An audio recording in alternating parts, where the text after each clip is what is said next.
बिस्मिल्लाहिर्रहमानिर्रहीम। अस्सलामुअलैकुम। सिरात मुस्तकीम सऊदी न्यूज़ चैनल में आप सबको खुश आमदीद कहा जाता है। 8 जून 2022 के लिहाज से सऊदी वजारत सेहत ने कोरोना की जो रिपोर्ट जारी की है, इसमें बताया गया है कि सऊदी अरब में कोरोना में मुसलसल इजाफा रिकॉर्ड पर आ रहा है।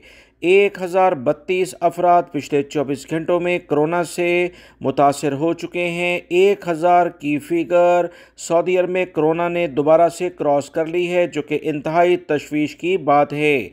सऊदी वजारत सेहत की मज़ीद इतलात के मुताबिक 616 अफराद सेहतियाबी हुए हैं, जबकि 92 अफराद की हालत काफ़ी ज़्यादा ख़राब है। इनके लिए खुसूसी तौर पर दुआ की जाए। 3 अफराद का कोरोना की वजह से पिछले 24 घंटों के दौरान इंतकाल भी हो चुका है। तमाम लोग बहुत एहतियात बरतें। सऊदी अरब में दोबारा से कोरोना ने सर उठा लिया है। तमाम लोग कोरोना से मुतल्लिका जो एहतियाती तदाबीर हैं, समाजी फासला, मास्क का इस्तेमाल, हाथों को धोना, सैनिटाइज़र का इस्तेमाल, इस पर लाजमी अमल करें।